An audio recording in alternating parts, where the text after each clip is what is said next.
Happy lunch hour, guys. So, hot enough for you out there? Texas? How about you? Uh, yeah, I want y'all to pay attention to something closely because this is going to affect all of us eventually.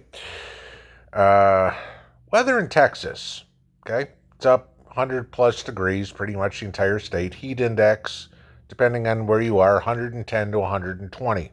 Yeah, it's hot, okay? So, just like we had last year with, it's cold in Texas, ERCOT, the Electrical Reliability Council of Texas, I love that, has said, hey, Texas, guess what? We can't generate enough power for the demand. Surprise, surprise, surprise. Why? Oh, I don't know. Because ERCOT decided, and the government, federal government, remember we got to talk about weather manipulation in this one too, decided to go very heavily into wind power in Texas because it's windy in Texas, so hey, let's harness the wind. Except there ain't enough. All right. So what has ERCOT come out and said today? Oh, in this 100 plus degree heat, we want you to conserve as much energy as possible between 2 o'clock and 8 o'clock this afternoon, which is about 3 hours from now. Okay? Oh, yeah, what's that usually? Oh, the hottest part of the day. So, Texans, I hope to God you have a pool nearby or something. So, what's the potential that's going to happen and how this is going to affect the rest of us? Oh, well, let's not even talk about the fact that in order to get electricity, they're going to probably try to buy electricity from other states like they did last time, which of course means there'll be shortage, less available in other states, which means prices go up. Okay. But here's the big one. Texas may ask the oil industry to idle the plants or shut down completely for a week so that they don't need to use the power there and they can divert the power to the public to keep the public from dying of heat stroke. There'd be a hell of an idea. So, yet here's another win for those green energy MFers that are, God, dumber than a box of rocks. Because, we didn't plan on this. We don't have a backup. So there's nothing, because, we have low wind problems. Oh, okay. So the fact that you didn't think about what a backup would be, not me technically, but Joe Public, needs to suffer, huh? Okay. Now, Joe Public in Texas gets to suffer from the heat. Joe Public in the other 49 states is going to get to suffer on, guess what? Higher gas prices. Why? Because if you shut down refineries, guess what that means? That means there's less supply. If demand stays the same, guess what that means? Prices go up. There we go. Thanks, Greta. Moron. This is the thing. Here it is.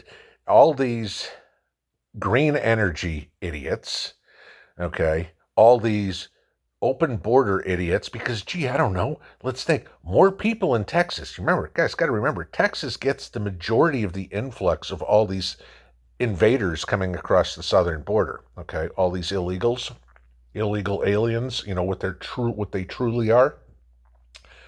And of course, they use electricity too, because they've got to charge their Obama phones and, listen to their music and do whatever, hey, the coyotes need to, make sure they've got their electric cars charged, right? Not kidding. But yeah, this is the thing. So we're bringing in more people for a grid that can't handle the people that it has right now, because the idiots in charge try to go to this green energy, which doesn't work. Okay, so we go through all of that. How effective is this? Oh, I don't know. Guess what is starting to go on now? The New York Times, okay, the old gray lady, as it's called, okay, the liberal bastion piece of birdcage liner it is, is now calling subtly for Biden to step down. Yeah. you know, Here it is, a paper that would do anything and everything it could to lie, cover up, spin, manipulate, anything to protect a Democrat. Hey, look at the support they give for Dick Blumenthal and all his lies about Vietnam, just for example. Let's talk about that one. The New York Times is the ultimate propaganda machine. But now they are calling for Biden to resign, okay? Between his age, his stupidity, his verbal diarrhea. Not that we're going to get any less verbal diarrhea out of the cackling hen if he did resign, but that's beside the point. But so now you're looking at Democrats running from him like crazy. And if anybody running against any of these liberals is doing anything, I would do everything I could to join your opponent at the hip to his fraudulency. Okay, Potato Joe. It's just dumbfounding. There's now, get this, 1 in 4 Democrats, 25%, 26 actually, think that the Democrats should re-nominate him in 2024. 1 out of 4 Democrats think that their candidate is a moron. Okay. Joe's approval ratings, guess what, guys? They're now in the 20s. He's now at 29%. All right. All this, Trump bad, Orange man bad. Sorry, Joe. Your approval ratings are lower than Trump's ever were. Yeah. Trump actually did good things for the country. People despised him, but they didn't hate him. You're hated, Joe. Just know that, okay? It's the man is completely clueless. But the downside is we get cackling hen. Who's going to run? Buttigieg, Elizabeth Warren, Bernie Sanders again. Who knows? Hillary may throw her hat in the ring. Every one of them is worse than the one before. Christ. If the Republicans blow 2022 and blow 2024, personally, guys, I would love to see, not us go to a parliamentary system or anything like that, but I would love to see us go to a multi-party system where we had a true conservative party. You could have a rhino party. You could have a socialist party. You could have a Democrat party.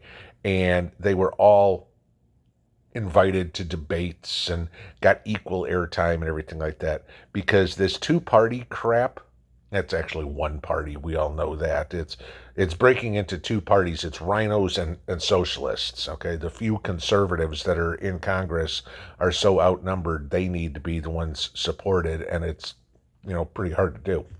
But I wanted to give you this, yet another Democrat failure, and people in Texas, you get to feel it today. The rest of us, we get to feel it here in the coming weeks. Enjoy Monday. Pinball out.